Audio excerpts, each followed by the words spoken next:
Malawi Electoral Commission. Ikoza kusintha zinthu voti yanga ukomera tonse Malawi voti yanga kusankha mtsogoleri osatengera kuchokera ndeno ndi yachinsisi sindilengeza voti yanga mphamvu zanga zili mu voti aye ufulu wanga uli mu voti voti yanga voti yanga kulimbikitsa mtsogoleri wa demokrasi kupanga Malawi wokomera tonse sho kuonetsa mphamvu zanga mu voti kusankha mtsogoleri wolimbikitsa umodzi kusiyana kuchokera zipani zipembedzo tonse nda Malawi kuvota ndi ufulu ndi udindo wokonza Malawi nzika yeniyeni mavauta nzika yopoyera imathoka kumbali mphamvu zanga zili mu voti aye ufulu wanga uli mu voti voti yanga voti yanga kulimbikitsa mtsogoleri wa demokrasi kupanga Malawi wokomera tonse achikulire olumala uponya voti achinyamata usapweketsa uponya voti ndi ufulu ndi udindo uponya voti nzika yeniyeni imaponya voti Malawi Electoral Commission.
ikoza kusintha zinthu.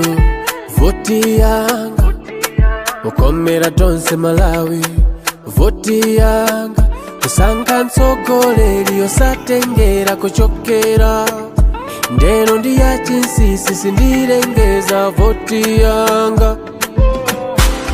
Mphamvu zanga zili mu voti. Aye, ufulu wanga uli mu voti. Voti yanga. Voti yanga. Kulimbikitsa tsogoleri wa demokrasi. Kupanga Malawi wokomera tonse. Sure, kuonetsa mphamvu zanga mu voti. Kusankha tsogoleri wolimbikitsa umodzi. Kusiyana kuchokera zipani zipembedzo tonse nda Malawi. Kuvota ndi ufulu ndi udindo wokonza Malawi. Nzika yeniyeni mavauta, nzika yopoyera mathoka kumbali. Mphamvu zanga zili mu voti.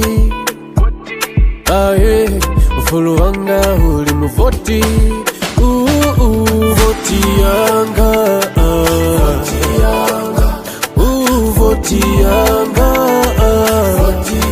Kulimbikitsa tsogoleri wa demokrasi. Kupanga Malawi wokomera tonse. Achikulire olumala uponya voti. Achinyamata usapweketsa uponya voti. Ndi ufulu ndi udindo uponya voti. Nzika yeniyeni imaponya voti.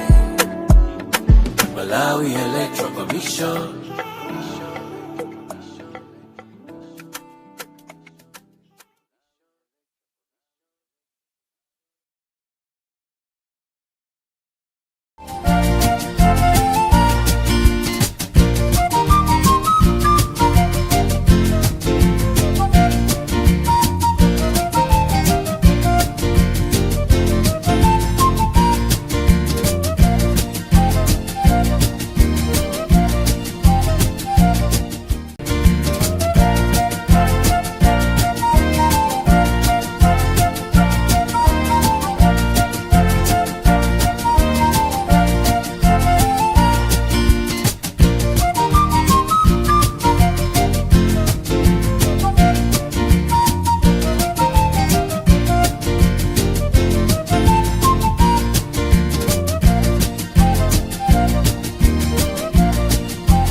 muronera mawalero ndithu pa 22 September chaka chimenechi cha 2025 kupitiriza ndithu kupatsirani zotsalira zotsimikizika komanso zina zosatsimikizika ndithu ndi bungwe la MEC kwina kunso ndikumakuonetsani dashboard athu umene ndithu zinthu zikuyendera ndiye maono muli ndi ine Falis Chizombe komanso mzanga ine ndi Sam Kalimba sure waswera bwanji ndaswera bwino kaya iweyo ine ndaswera bwino ndathokoza tidakalipo tinabwera sa press review nafuna kuzoti tikhale tikubweranso ndithu posachedwa apa kuti tizayambepo ntchito yathu yokudziwitsani kuti kodi kunjaku zikuyenda bwanji makamaka zokhudza zachisankho ndizoona ndithu ndeti kusuntha ndithu takhala kumapereka mene zinalili kutenga ndi mene tapezera ife patokha ndi atolankhani kuti tapeza zotani koma pano pamene AMEC ayamba kubwera kumapereka official results ndi kofunika ndithu tipitirizenso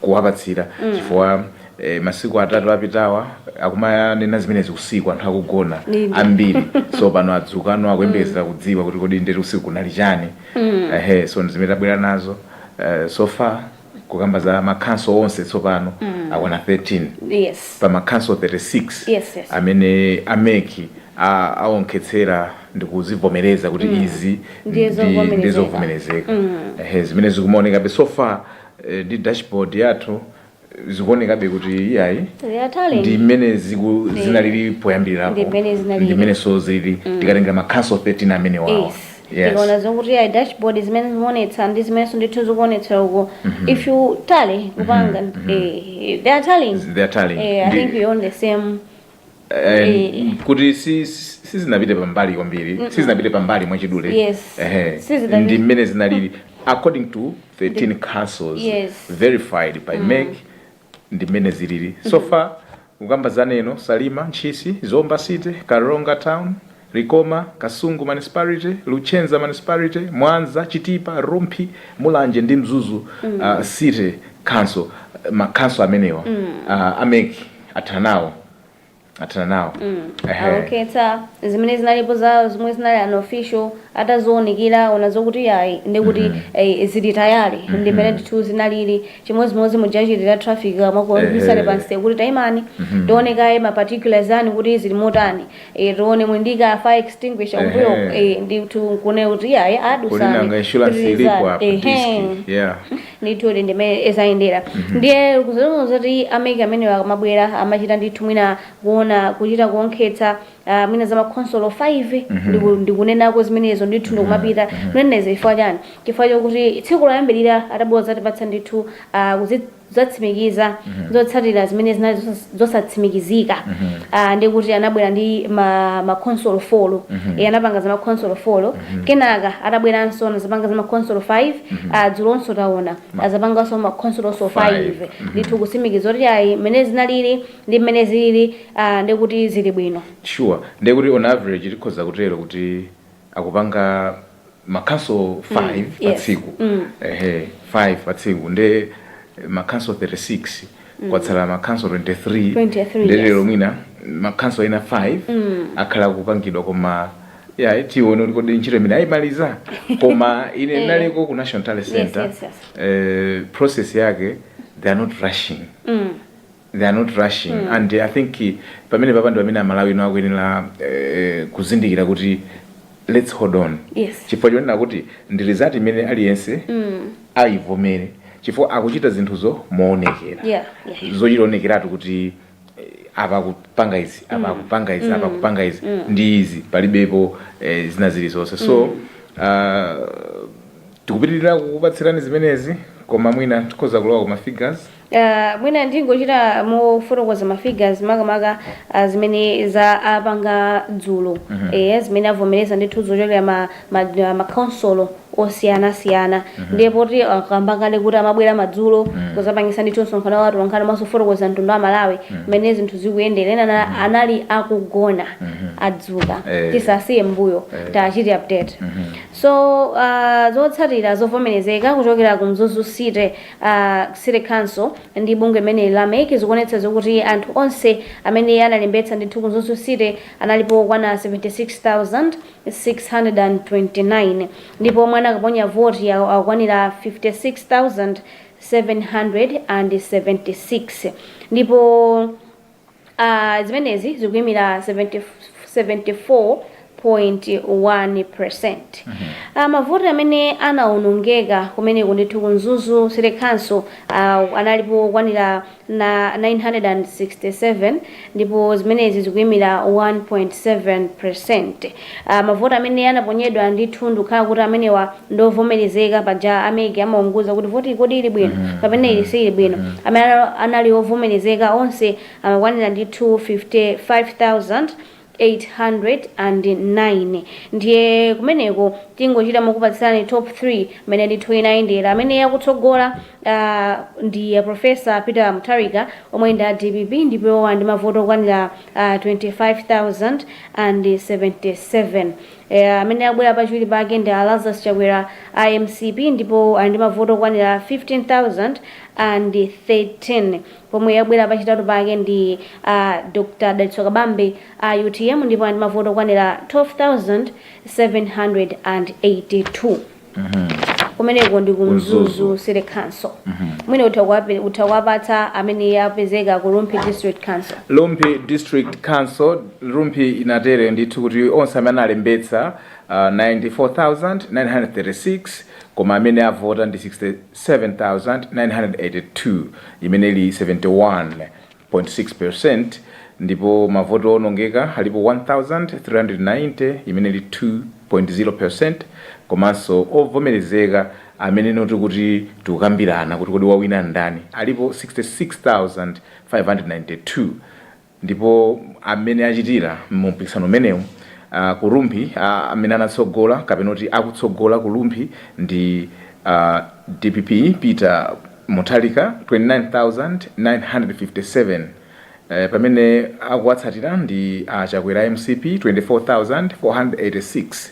pamene awachitatu ndi Dalitso Kabambe UTM 6,627 kukamba za boma la Lumphi ndi mmene zachitikira mmenemo. Pali mulanje apa paliso mulanje District Council ndipo zotsatira zovomerezeka ndi bungwe la meki kumeneko zikuonetsa kuti anthu omwe analembetsa ndokwanira 279,761 ndipo omwe anavota kuti mavoti awa ndithu ndovomerezeka onse amakwana 231,763 imene ikuyimira ndithu 82.8%. amene zotsatira ndithu zimene zinali zoonongeka kumeneko ndi zokwanira 5,251. ndinanena zokuti zimene zinavomerezeka zimene analembetsa nafotokoza yoncho mnakwitsadwa pamene ikonze chifukwa amene kamene zoti mukakhala kuti mwapoponyeza konzani chabwino omwe anakavota kumeneko ndi ambirenso mwina kwa anthu amene anakalembetsa.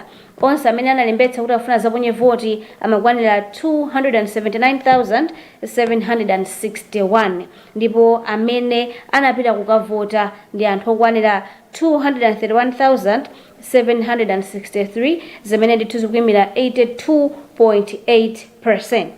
kwa anthu amene anakaponya ndithu mavoti ovomerezeka kumeneko amakwanira 226,512 ndipo mavoti oonongeka kumeneko amakwana 5,251.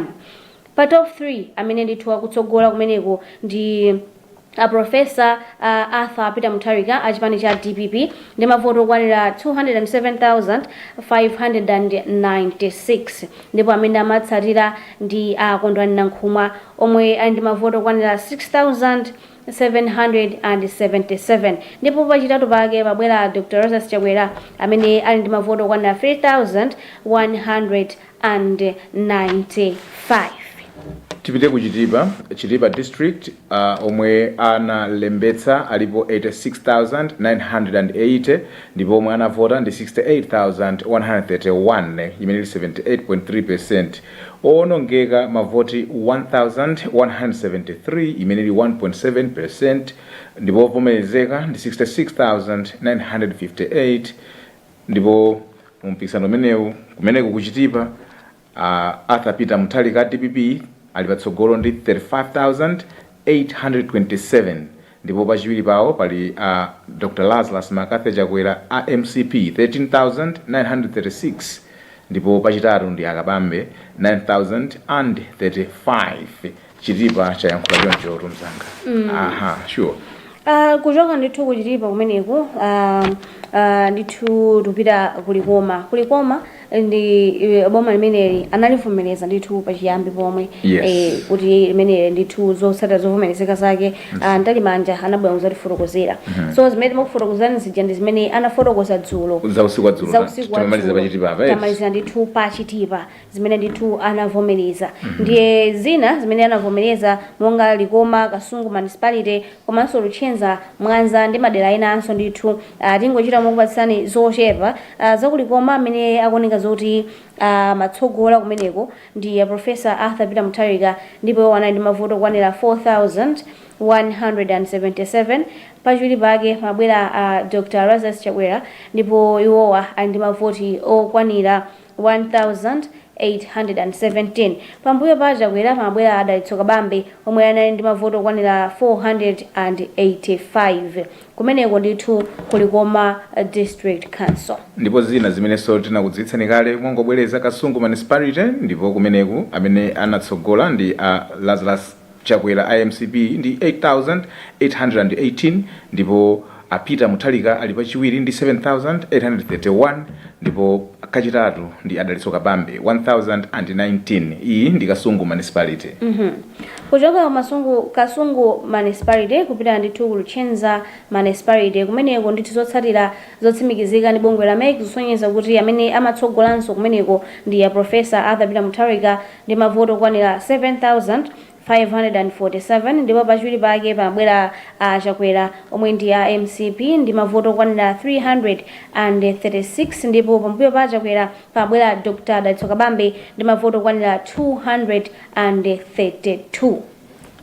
Kuchoka ku Luchenza municipality kumwanza district patsogolo pali Peter Muthalika DPP ndi 30,576, ndipo achiwiri awo ndi Lazarus Chakwera IMCP 2,228, pachitatu ndi akabambe ndi our IUTM 2,203.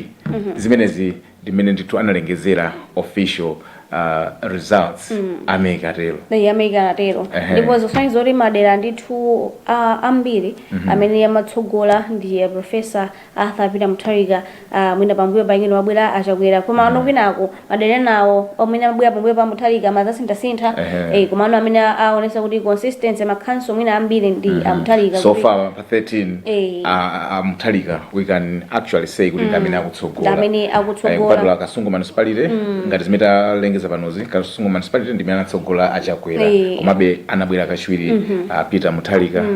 Kina kondomaza sintana Kabambe ndi anankuma anabwera ku Luchenza kumaza sintana choncho kumano kukhanga likuntundako ndimene nditu zinakhalira.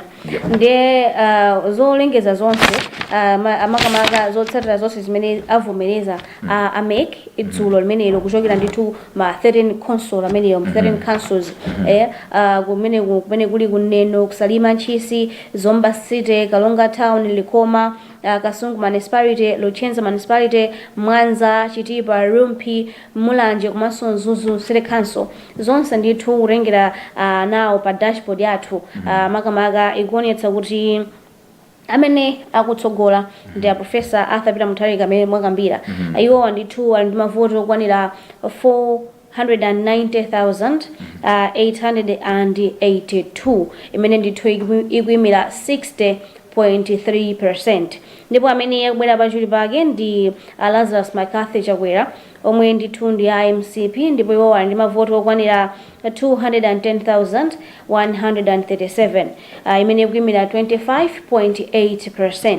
kuchoka amenepo amene akubwera ndithu pachitatu ndi Dr. Detso Kabambe amene wandithu ndi a UTM ndipo iwo ali ndi mavoti okwanira 50,033 ndipo imenezi zikuyimira 6.1%. ndekuti makonsolo onse kumeneko ndithu mene akuti total votes cast ndekuti mavoti amene anaponyedwa onse pamenepo amene anaponyedwa ndithu akwanira 814,281 zimene ndithu zikutanthauza 11.6%. ndipo onse amene registered voters amene analembetsa kuti zaponya voti figa yake ndithu ndi upatseni mupanga ine nani ndithu malizitsana zikukhala bwino choncho imene ikuonetsa ndi 7,203,390 ndithu ndamene anthu amene analembetsa kuti ayi akukavota. zikapita ndithu musimu zikuonetsanso ndithu chimodzimodzi kenaka nkuzaonetsa kuti anthu amene anakaponya voti ndikuagawa amayi abambo mwachonchomo ndithu mavoti amene anali ovomerezeka pa nambala imene tatchula anthu amene anapita kuponya voti valid votes yonse ndithu ikukwanira 813,985 tukamba za council 13 ndipo zimenezi zikuyimira 11.3%. ndipo mavoti amene anali owonongeka makhansolo osewa onse ndikuti akukwanira 20,645 zimene zikuyimira ndithu 0.3%. ndithu zimenezo ndizotsatira zotsimikizika kuchokera makhansolo 13 zona nde pali anthu ena ndi ena amene mwina anena kuti ayi it's okay koma befe tizatchula nanga si malizatsi akumabwera kuchokera kumeke yes koma pali anthu onoti akweza manja kuti if I think out kutengera ndithu ndi maofficial amene ali na ameki komanso unofficial results amene ameki ndithu sanachite kaoneone ndikutsimikiza kuti izi zili motere ena kuonera zimene zinthu angona zoti basi mpikisano chimodzimodzi nankha liwiro loyambira pano tonse tipajetika mati on your marks get set pamene paja tikuti tikuyamba uliwiratu ndio matha kuona weka kuti so ndi mmene zili mndeti mpikisano watsalabe wanthu awiri tsopano kapena zipani ziwiri chifukwa akabambe abwera poyera anena kuti I think it's fine kwamba zaphunzira mvula long time ago adi James Chilungo naonso anazitaya akondwanira nkhumwaso abwera poyera kuti I think ine am out aswiraso asimatipiraso nawo basi ndekuti kwambiri apa tikhala tikuona zipani ziwiri kuti kodi amaliza bwanji ulendo umenewu wakhala motani anthu akuthamangisana ena ali patsogolo ena ali pambuyo tiona kuti kodi ali pambuyo ampitirira anzake wapatsogolo mwina amafoka ifa mpikisano othamanga zimatera wina amazizira kuthamanga kwambiri watsogola nde wina amazizira amajalira amazajalira kuti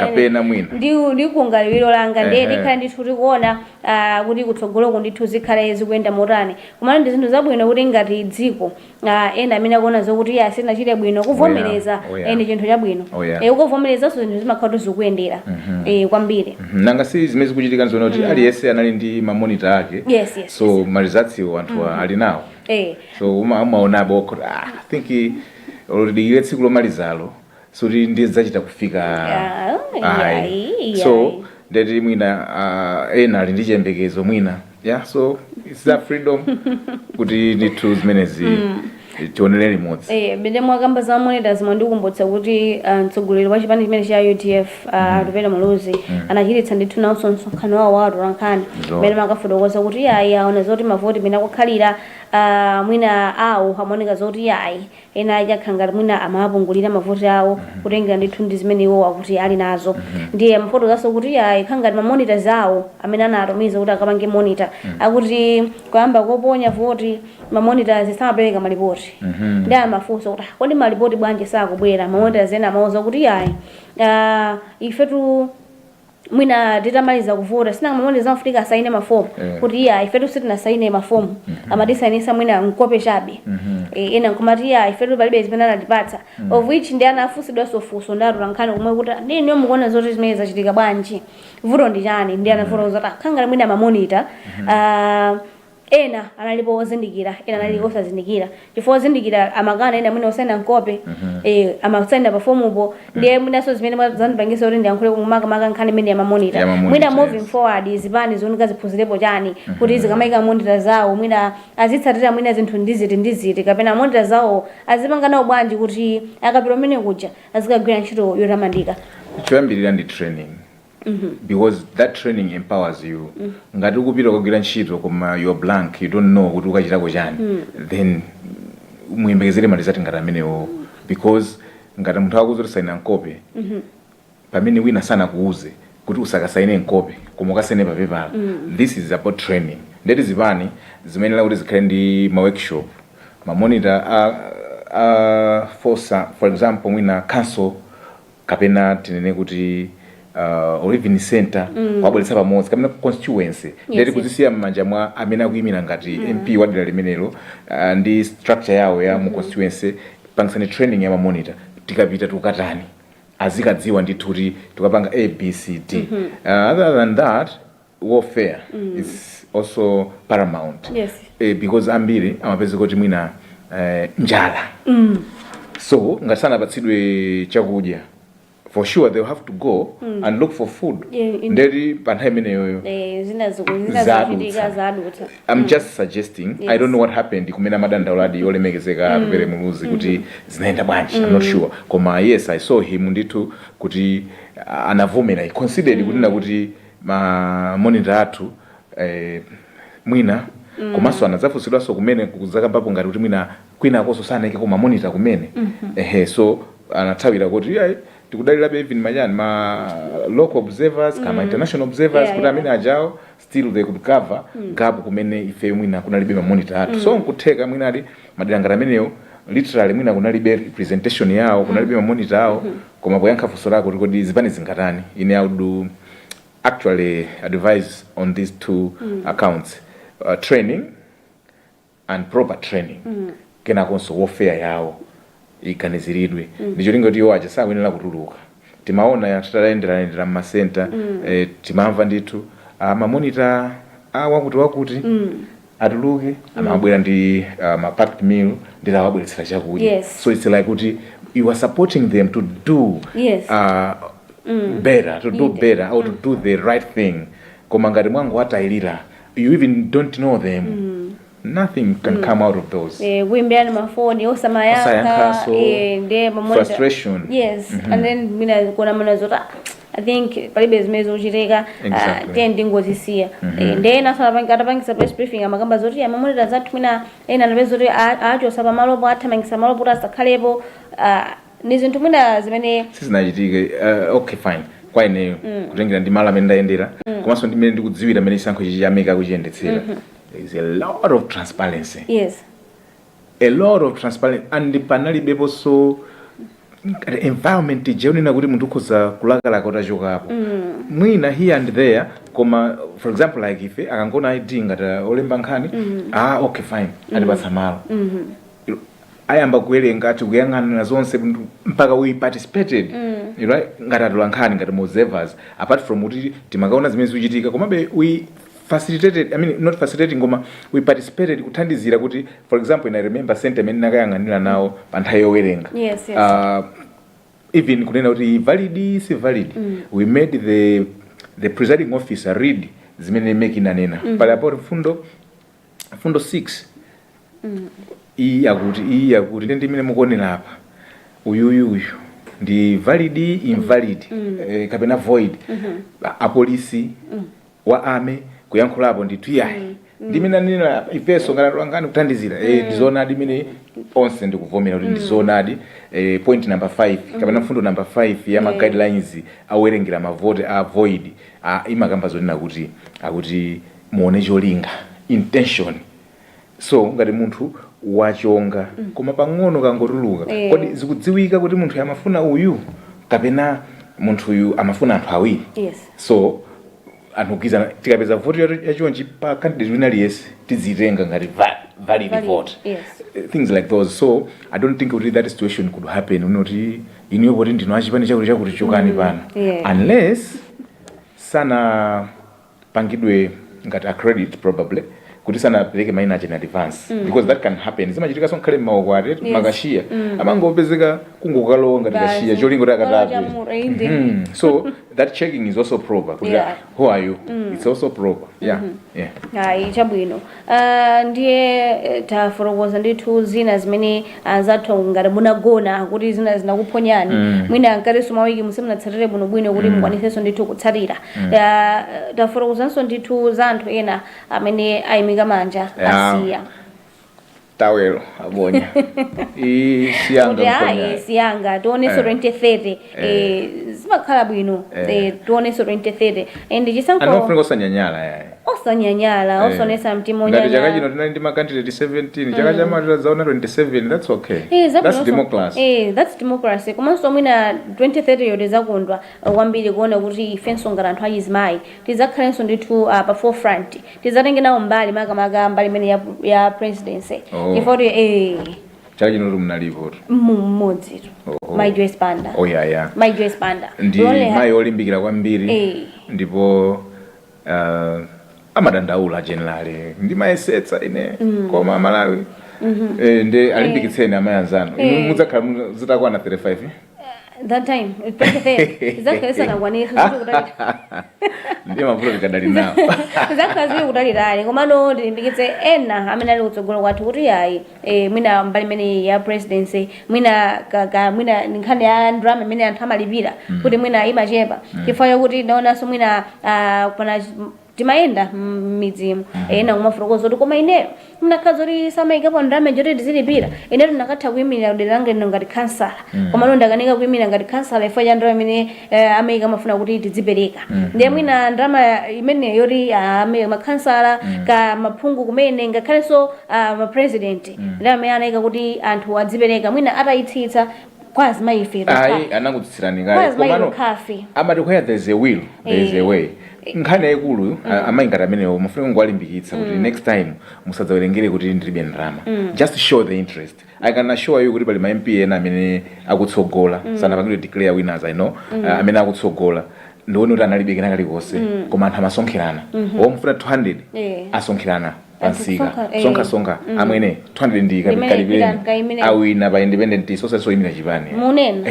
so where there's a will there's a way ndeta amayingati amene watatapezeka iwo akangopange aonetse interest mwambana zimayanzanga sure one takhalapo ndi ma presidential candidate ena olemekezeka Rastaj akhala kumapita kumakabwerera tsiku lolipiralo andibweza ti foreign sinalipira munthu akuonetsa mtima koma atakhala ali ndi potential ndi large following people can always you know and I remember last time kuti mene mwatchula ndithu amene ndi last chikomeni yarana zoti ndama alibe afuna ayimire people showed support anthu anasonkha anachita ndithu limodzi kusonga kale sina kwanire komano anthu anaona zoti I think munthu yudi he's willing that tiponyane limodzi zimene mwana zinthu zoona so ndalama isakhale barrier amene wakonzeka kuti ine ndifuna kuyimira angobwera just show themselves akanda amayi bwerani poyera anthu abwera nangati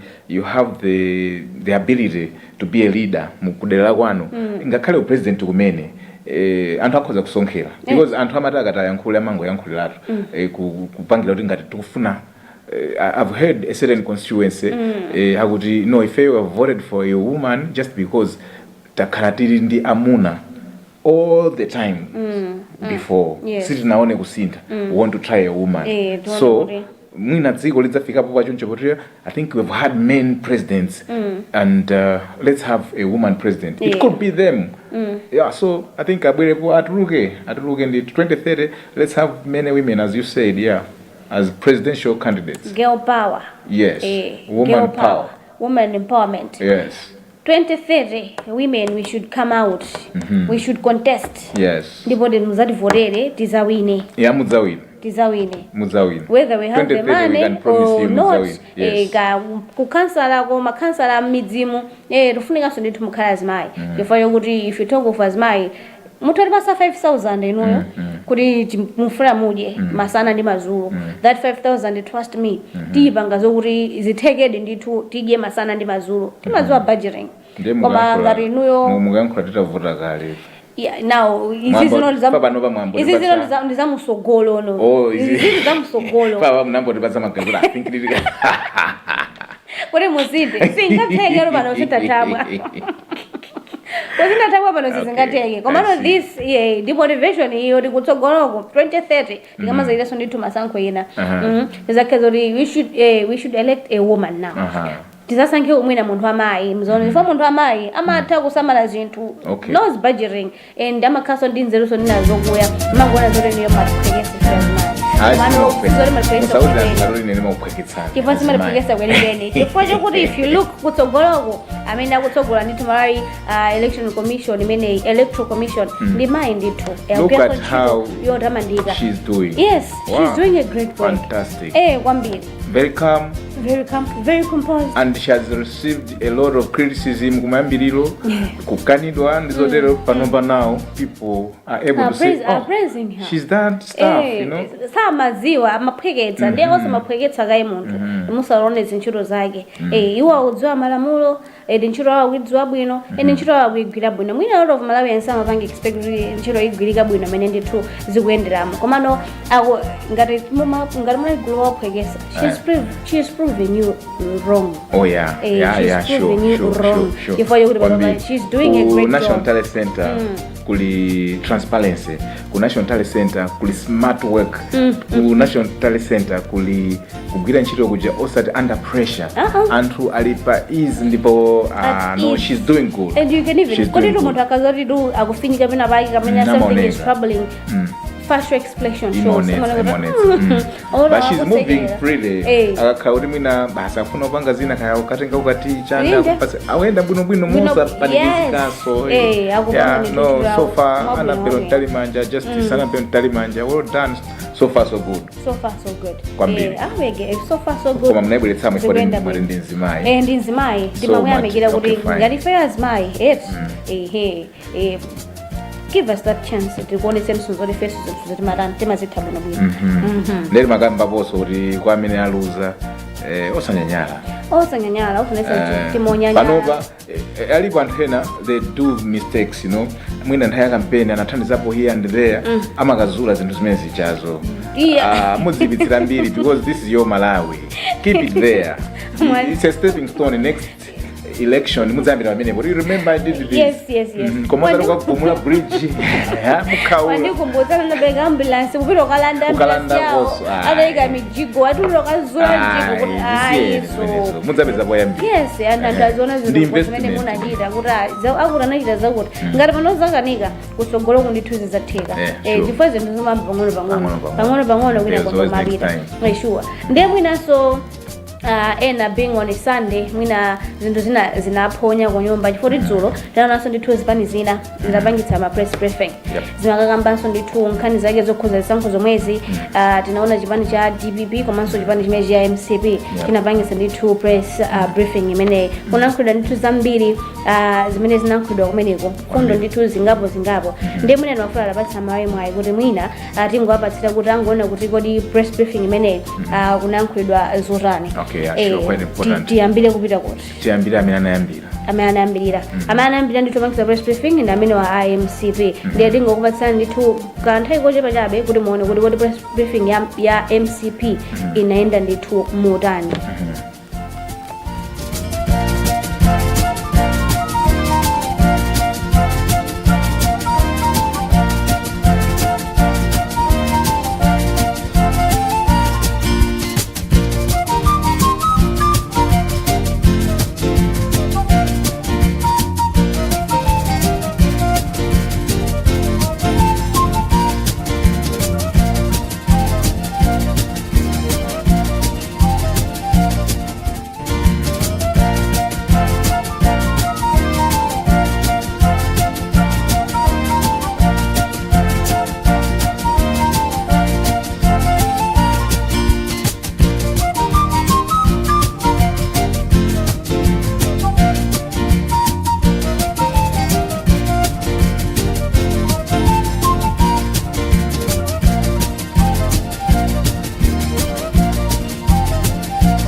zonse tikakuitanani mmabwera. Ndechifukwa cha nthawi ine ndingonena kuti amene atiyankhulire mawu amene achoka kwa mtsogoleri wathu Dr. Lazarus Makathi Chakwera akhala akutambasulidwa ndi a running mate athu Honorable Engineer Vitumbuko Mumba, amene pano abwera pamodzi ndi Secretary General wathu Honorable Richard Chimwendo Banda, amene tonse timamutchula kuti bulldozer. Mukumuona aso ali patsogolopa, inenso ndili pano. Ndipo yamba tisanapite patali fasi tifuna chedwa ndipemphe Honorable Mzee Majonanga atipempherere.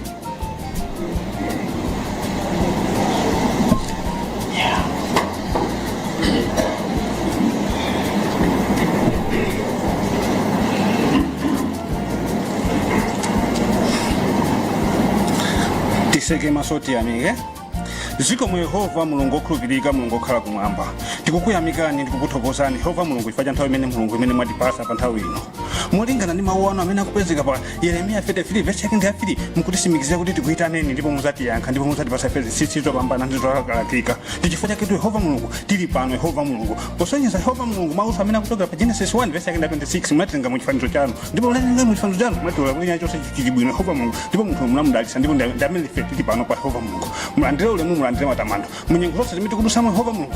Munga mwana mwasimikizira kuti Yehova mulungu tipemphe kwa inu ndipo muzatipasa Yehova mulungu. Tikupempha kuti mphamvu na mzimu woyera amene munatimikizira pa 1 Korinto 2 verse 9 kuti Yehova mulungu zimene sinaziona ndi zimene sinaziganiza ndipo zimene sinazimva takapostokhaze sisi mukutionesa Yehova mulungu mzimu woyera Yehova mulungu. Tikupempha kupezeka kwanu Yehova mulungu mphamvu ya mzimu woyera muzina lopambana Yesu Kristu tipemphera. Amen. Mwapaderadera tilandire mamembala a Malawi Congress Party Sanje Tichitipa Likoma Tunchinji.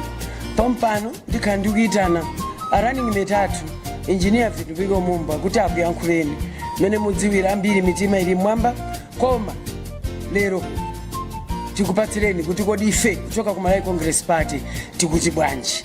Zikomo kwambiri. Honorable Vitumbuko Mumba, bwerani.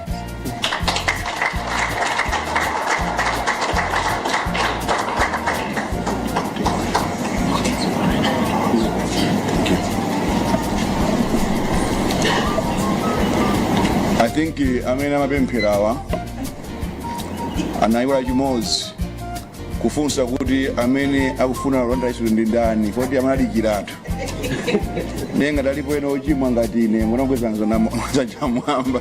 Mulandire Yesu lero lino.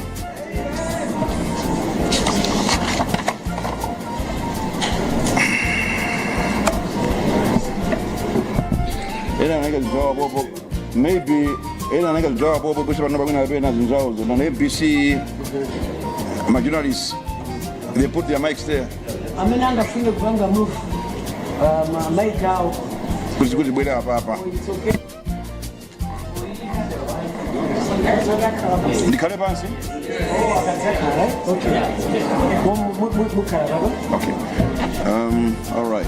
Is that okay? Okay, then the laptop. You come. But it's deal, baby.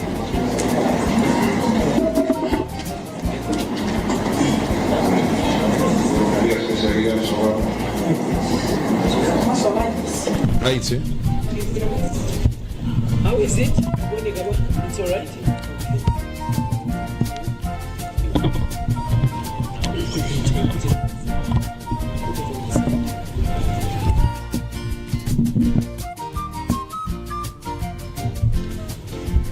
Olemekezeka Richard Banda amene ali Secretary General Malawi Congress Party, komanso Jessica Bwira amene ali Publicity Secretary Malawi Congress Party, asogole onse mamembers aku NEC muli pano, ndaona ambirimbiri muli pano ali kachipatike, komanso akudowa onzathu akudowa kusamba zonzi acholera ali pano, Data of Women ali pano, akondi muli pano, ambirimbiri ndithu akurichoniso motsogozedwa ndi ochilondola chokudedza zomwe kwambiri mafika pano, komanso nkhalakale pandale olemekezeka Heather Gintaba komanso tonaso pali Zeria kodi Zeria komanso Atsogo Kemso Mulipano, my brother there. Oh, good to see you, Gafa. Yeah, yes. Hene Mumba, my cousin, good to see you here, and everybody else from Malawi Spada. Tonaso Aveda Kantukure, former ministers, Kumbize, Ndinotero, Maulemwano, Ndito. Komanso nonse our members from the press, Mofika Panopa, Landirani, Ulemu. Good afternoon. Fellow citizens, especially our brothers and sisters from Malawi Congress Party. I want to tell you one thing before I begin my statement. We got this.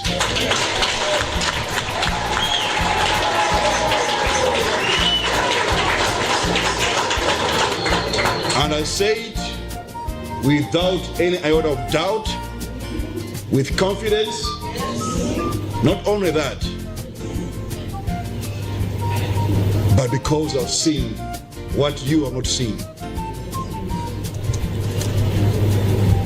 The devil comes to kill, steal, and destroy. Will not allow that on Mother Malawi.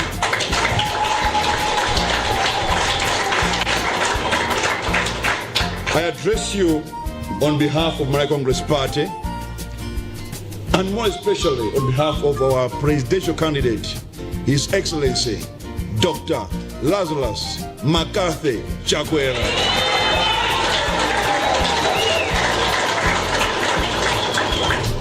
The one who won in 2020? No. 2014, you won? He was robbed of victory? 2019, you won? He was robbed of victory. But God did not allow it. 2020, he got what belonged to him. And that will not be taken away from him. That's why I can confidently say, we got this. On September 16, Malawians went to the polls.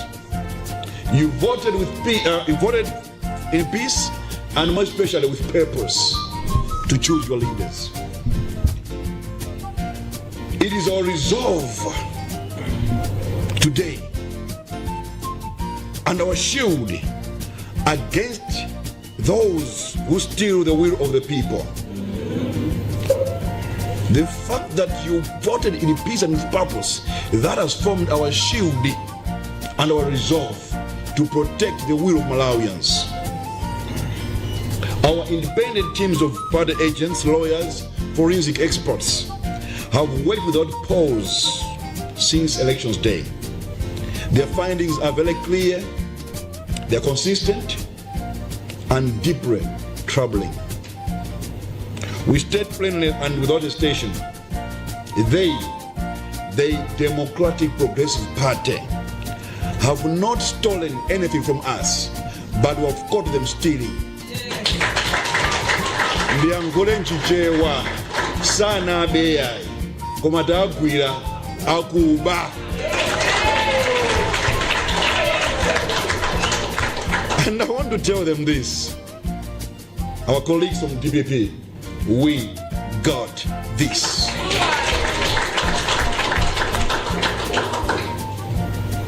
To those that try to steal their way to victory, know that we know that you know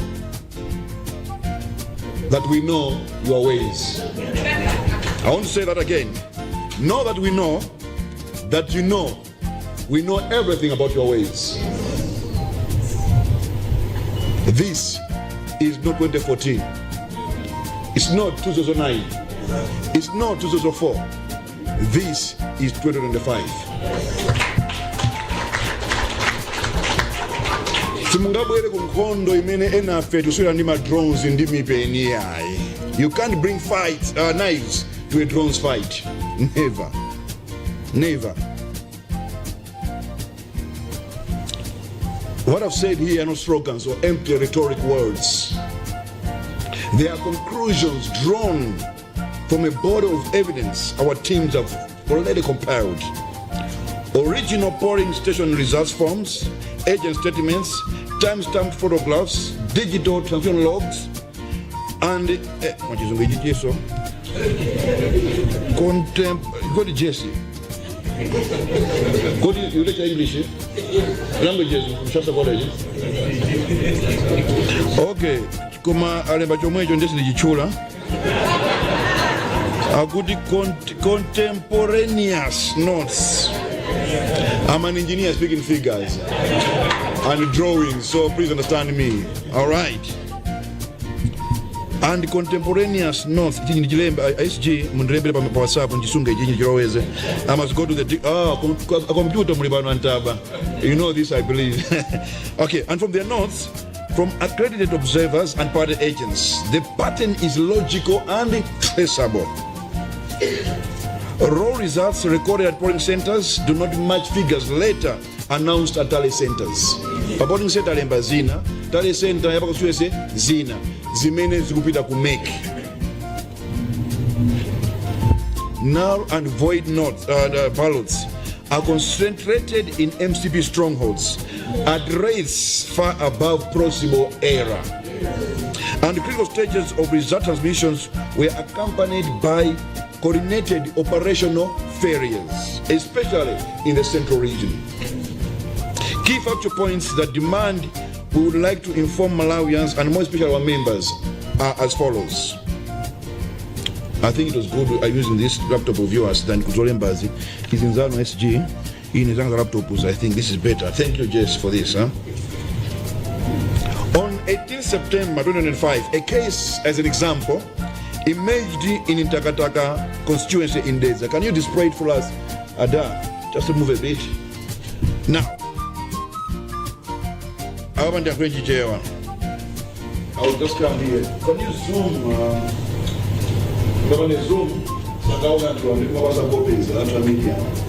When you see for our brother and esteemed former president, Arthur Peter Mutharika, my vote our Bobo at 8488. That was manually entered data. Can you now go to the one they did electronic transfer? Can you go to that one, the second one, the original, the Inaija? Dumabasa copy later on. Inakwela figure ya APM Yoka. So this is not only in the district, it's in several, about 12 districts, including Zimba, Likoma, Neno, Luchenza, and other various districts. And for Likoma, I went there myself. Likoma zona ati gende miala na gende la muja. When you look at the manually entered tally sheets, Likoma APM have got less than 2,000 votes. 1,020 something thereabout votes. Komaza electronically Yabanga enter into the system, it shows good ID over 6,000 votes. And these are facts that I'm saying we have seen. When I say we got this, I mean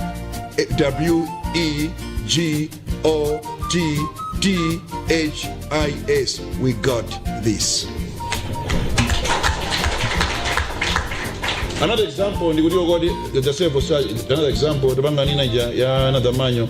I'm going to do the second one. This is hey, anyway, we just show the media the examples what you have, just copies. Now you can't have everywhere only Peter Mutharika increasing.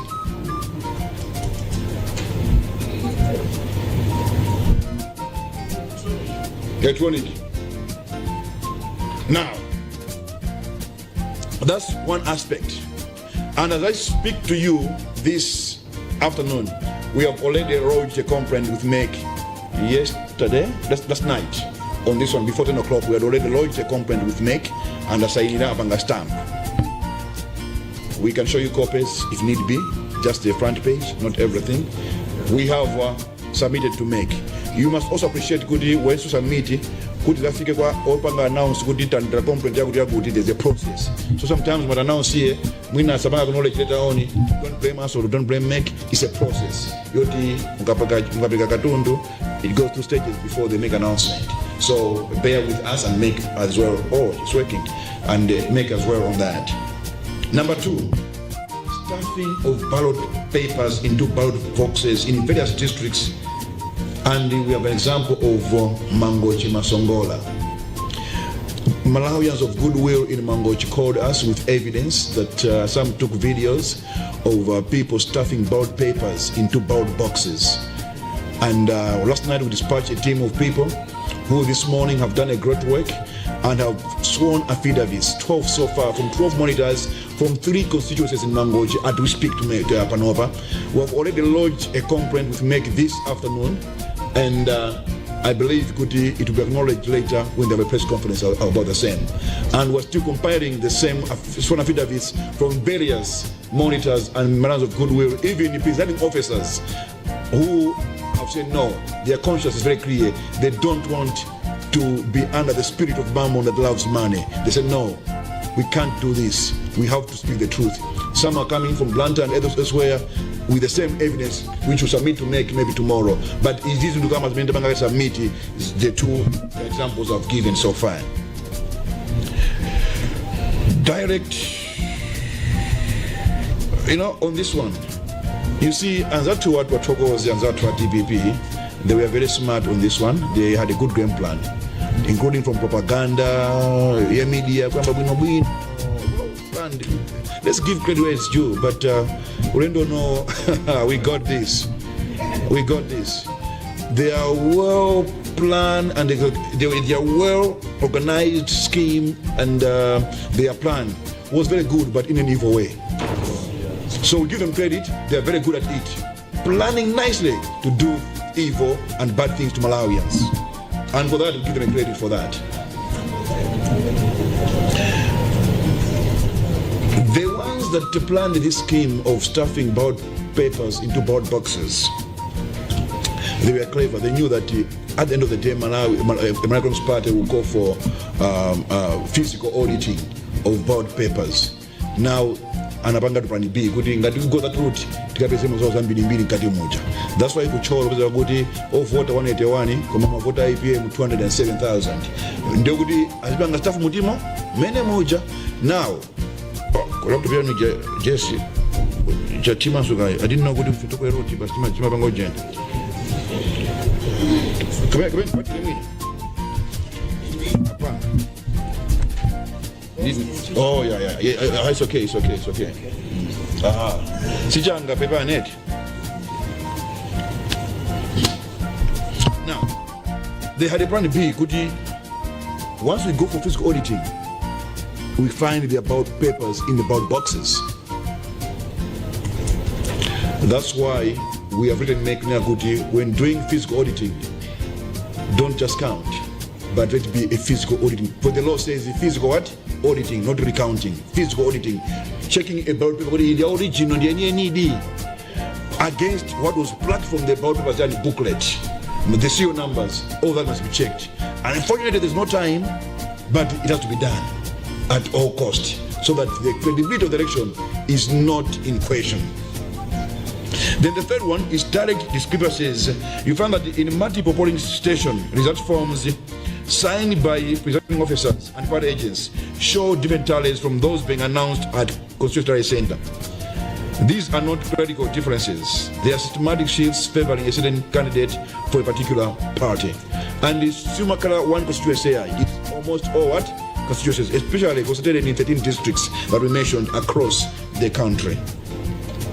Now, Central region, and void. There's a Lilongeruro, 22,400 Naran void, which is more than a constituency number. Actually, 3 Likomas, Naran void. Data 10.5. Dowa 8.9, Kasungu 8.2, Salima 5.2, Gora 5.6, GC 5.9, Zomba 4.8, Mwanza 1,000, Rumpi 1,000, Karonga 800 Jagut, Sanje 2.7. Now, find out where DPP is strong, like Cholo, Mulanje 400 Jani, non-void votes. Kumene MCP is strong in tens of thousands, in terms of non-void votes. This pattern, and that they were smart indeed, but not smart enough. Because when you add Central Region alone, we are getting to over 150,000 non-voting votes just for Central Region alone. And this we have not yet put to make because Tipanga submit today before the close of business today in York. I mean, we are still compiling from other places, so we know by the end of the day, Tipanga submit. I believe we're on track, SG, and also Gazipatige, we are on track on this one. The Tamange to take. Then again, we've got a chain of custody concerns. In several instances, our agents were denied full access to tally materials, or we are obstructed when attempting to verify constituency level documents. Even at polling centers, when it was time to count, our monitors were sent away and their phones were snatched. Especially in the eastern region, Sapitwa Belt, I don't call it Romwe Belt, I call it Sapitwa Belt.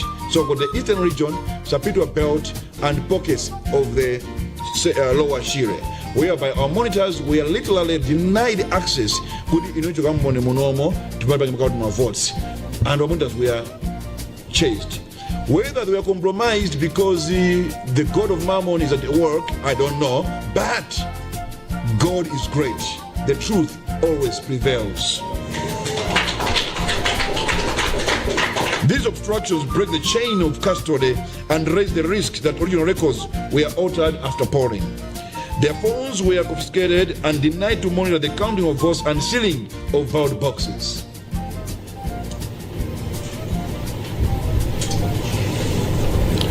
Because these are factual evidence-based findings, and because of democracy demands, and because democracy demands transparency, the Malawi Congress Party has taken the above complaints to Malawi Electoral Commission, and we're compiling more evidence on the same, except for one, Ndegambakaria now void votes in Central Region, which is suspicious.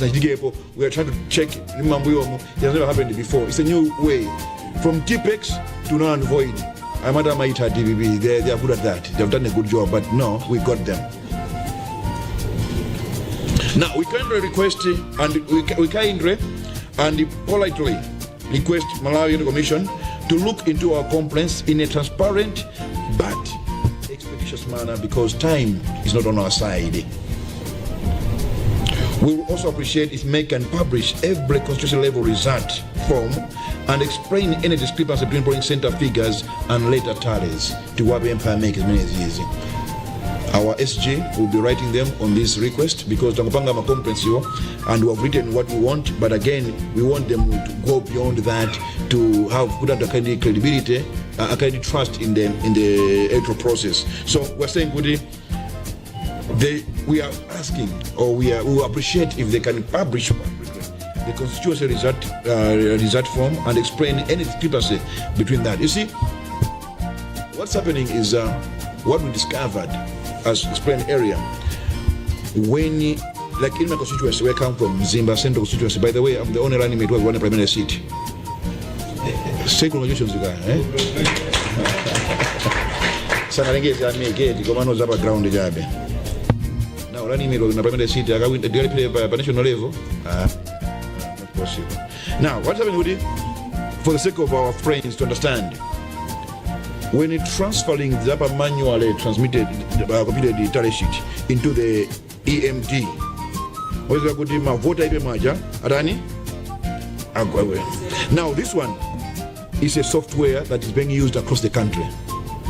In no way only 1 or 2 or 3 or 5 or 16 or 20 can be compromised. It means every EMD machine was compromised in that area, in that aspect. Now, if that is compromised, what about the total tallying system? So when would I make a pange check the summation? Because, like in my constituency, I've got 50 polling centers, so they were adding manually. They were adding using the machine. Then we believe that's where now the trick was played. Now, if they're able to penetrate that and fit that, what about it? Make it when go. So we trust Make, we trust everybody. We're not speculating anything, and we believe in Make and respect Make a lot. how summation yama results from polling centers, the formula in the banji, because in the engineer tunapanga ma summation using Excel sheet. Jagubuhara, what is Jagubuhara? He knows how we do summation, field quantity and cast quantity. Sometimes use AutoCAD to computing. You use what? You use Excel. The summation they put some figures to increase volumes. So we're saying, to pay. Now, the worrying part, Doti, is only consistent with one candidate. That then, only a blind cannot see who's behind this. Only a blind man cannot see what? Who's behind this kind of problem. So we're saying, no. We call upon MEC to protect all physical and digital election materials to preserve the chain of custody pending investigation and any necessary judicial action, because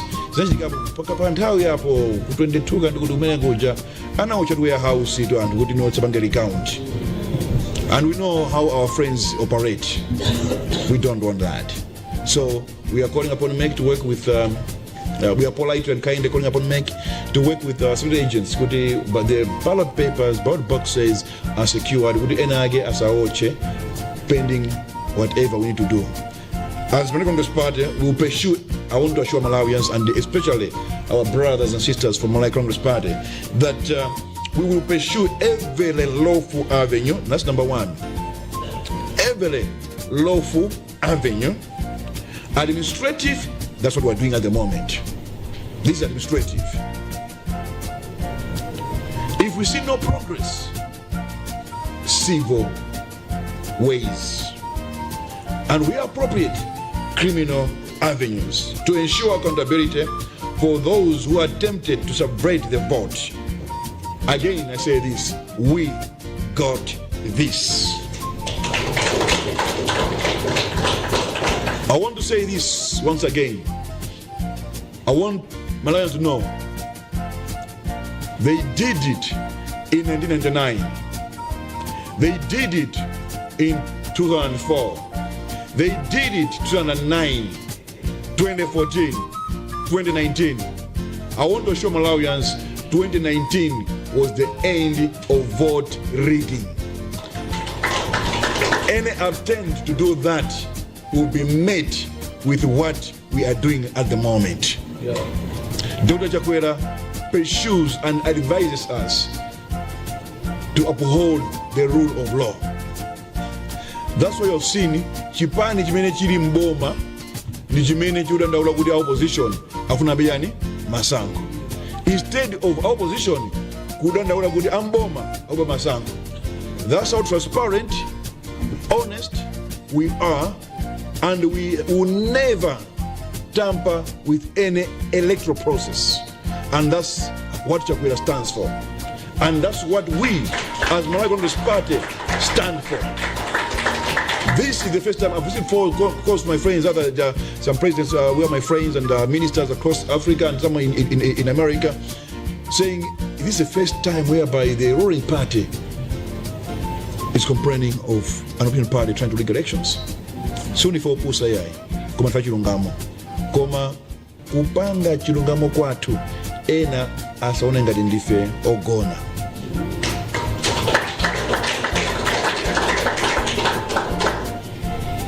Our institutions, our observers, and our civic resolve are stronger. We will not be intimidated by manipulation, sabotage, deception, because I've seen a lot of people, even upright men, have been deceived. No propaganda. No matter who has been hired to champion the evil agenda, will not be intimidated. I've been attacked personally on social media and everywhere, but I've got eyes on my ball. I never get moved. When you stop at every dog that is barking, you'll never reach your destination. I repeat, When you stop at every dog that is barking, you never reach your destination. You miss your goal. We will not answer to taunts with threats because we have seen facts, we have seen evidence. And only those who are hired to champion the evil agenda through propaganda will still be blind to what you have said today, what I said on Friday, and what is going on. We'll answer that not with threats. As someone said, we don't do that. The only person who can nyenya is the one who can steal elections.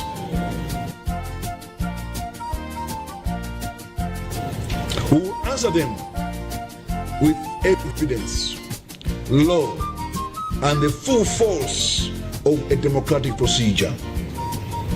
They came with knives to a bronze fight. Auponda.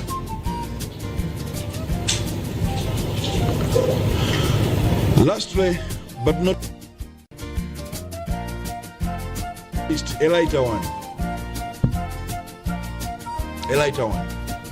Maybe before I got there. On Friday, when I was called to come back from Zuzu to Lilongwe, the police and other people told me that there are people following you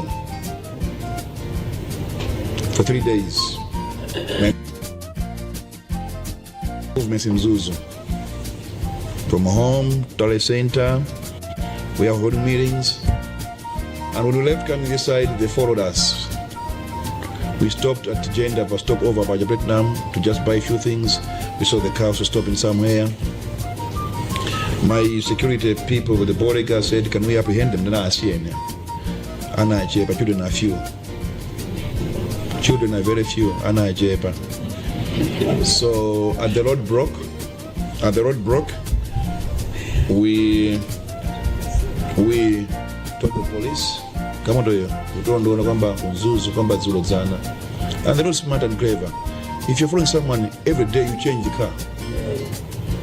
But they think we are so dumb, and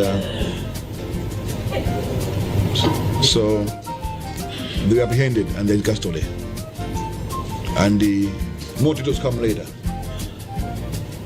We are not moved and intimidated.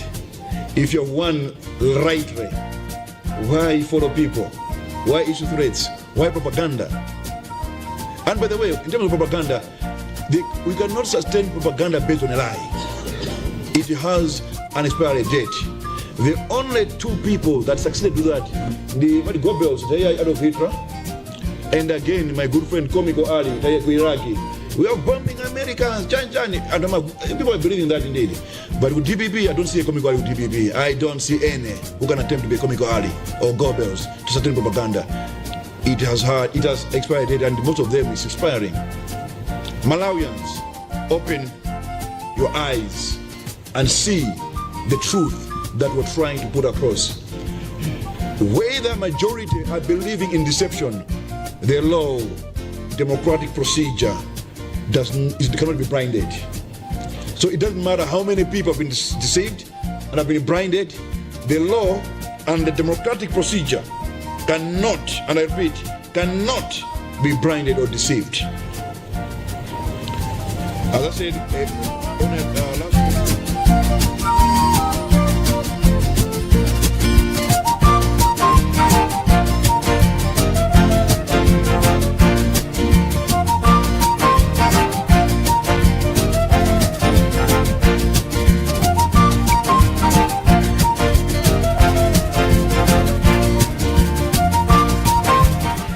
takulandirani pakanema wanu wa Luntha mawa wa lero lolemba pa 22 September mchaka chimenechi cha 2025.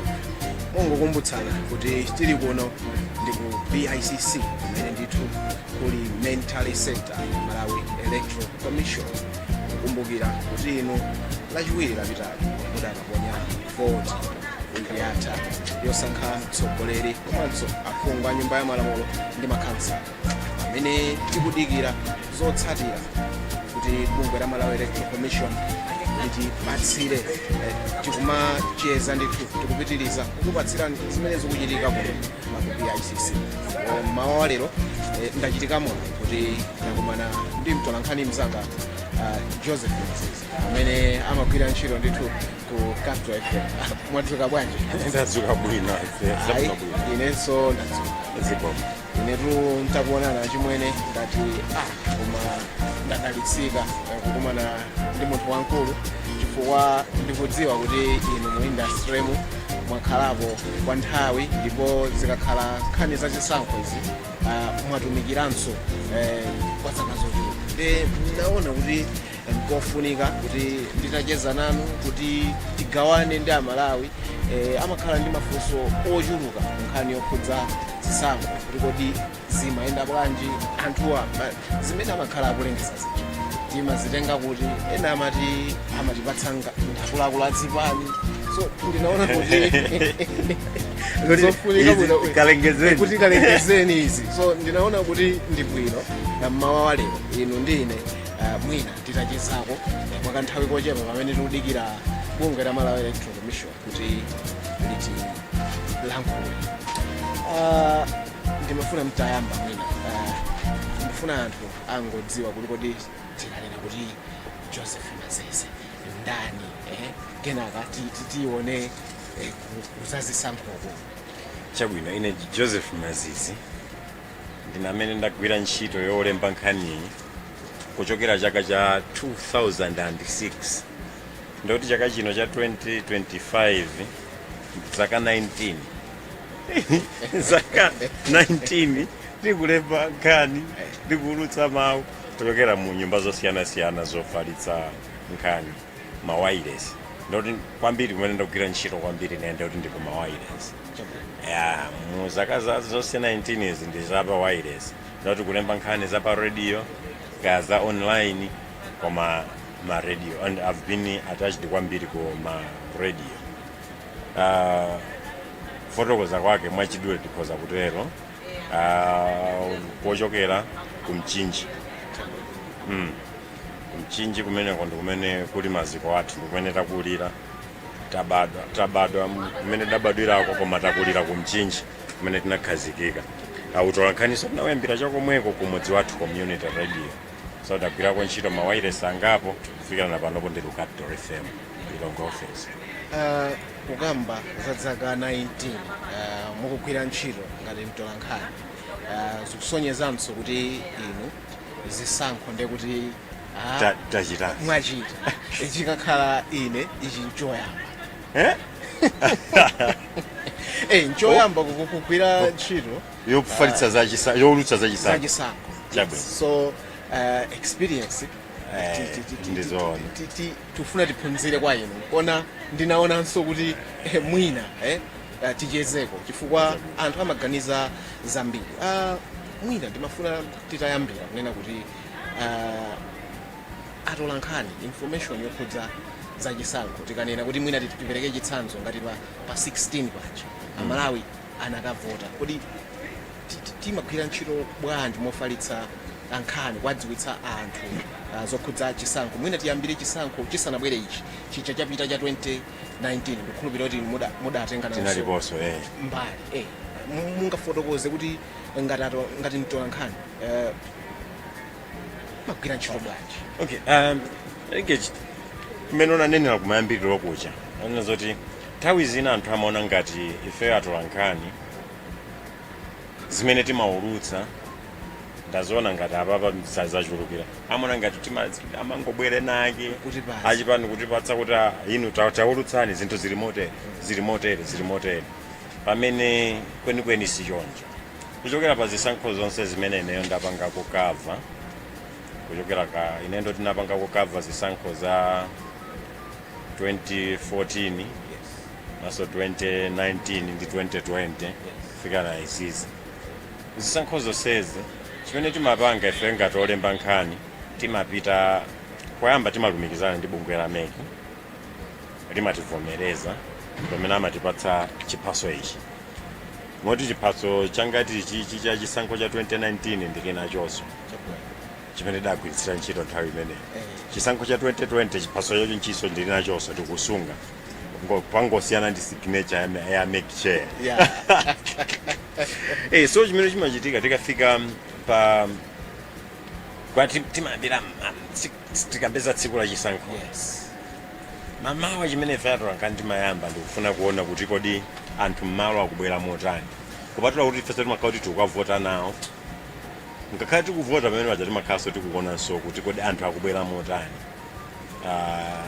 akubwera ambiri pamalo mood ndiyotani anthu akuoneka kuti ali excited kuti akukaponya vote nanga zokonzekera za kumbali ya bungwe la chisankho zioneka kuti zikuyenda zipangizo zimene zikufunikira zikhalepo zilipo zimene zoti makapanga timapitanize kupanga nawo kusevu nthawi zina mwamwe timapezeka zoti takumanizananso ndakuluakulu akubungwe la meki mwinanso kumana ndakomishona or acheya kumene ameki kukumanizana nawo pa senta inake pamene pakuchitikira chisankho iwonso akukayendera ndikumaona kuti mwina pali zakuti zikuperewera nanga zina zichachitika ndi chani so timayamba choncho ndikuti tsiku lija timaliyamba nawo ikamafika nthawi yoti akutseka pa senta timakhala kuti ndikuti ifenso mwina tili pa senta inake tifuna tikaone kuti mmene amatseka zinthu zinali bwanji situation inali bwanji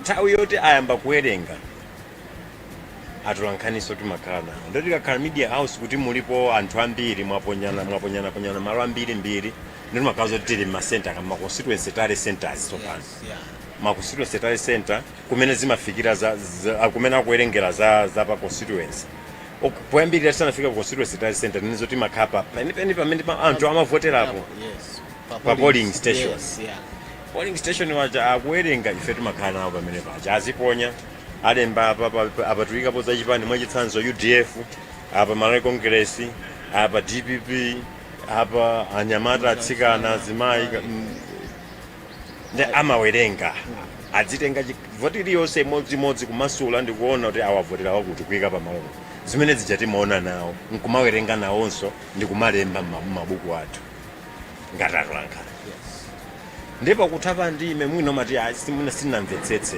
ineyo mwina ndinaphonya pena pake pa constituency polling station paja amalemba zotsatira zija pa board kuti apapa tapeza kuti awa apeza mwakuti awa apeza mwakuti kaya phungu apeza mwakuti awa apeza mwakuti zimene zija timapanga cross check ndi zimene fe timalemba ndipo in most cases zimapeza kuti zikufana naye so zimezi ndizija amayi anaphera mtalimanja akumanena kuti musamatule anthu azikaona zimene zija ndi zimene azika pa constituency project pa center pacha pamene pamuchitikira chisankho chija akapanga zimamatidwa pena pake ndi ifeyonso timakapanga cross check ndikuona kuti mmene ndimaonera mmene amalembera apaja akamawerenga mzufu amawerenga nditu chimodzimodzi kumasula chimodzimodzi ndoti mamonita azipana lipompo ifenso atolankhani tilipompo ine zisankho zonse zimene ndapanga nawo kava zimene zinapanda kupanga nawo so kumaona ndoti kachoka pamene pajapo pamene tsono zimapita no ku constituency tale center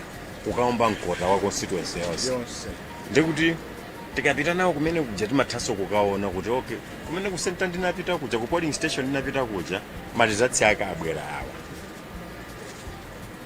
akufana ndi malizatsi amene ndinaona dine ndoti kumaonanso ndi malizatsi amene achokera ku ma polling stations ena zikachoka pamene patsopano timakachezera ano ku district tale center kumene kumabwera zochokera mu ma constituency onse eno pamodzi zizibwera kuti kuchi constituency kuti zili mwakuti kwakuti zili mwakuti now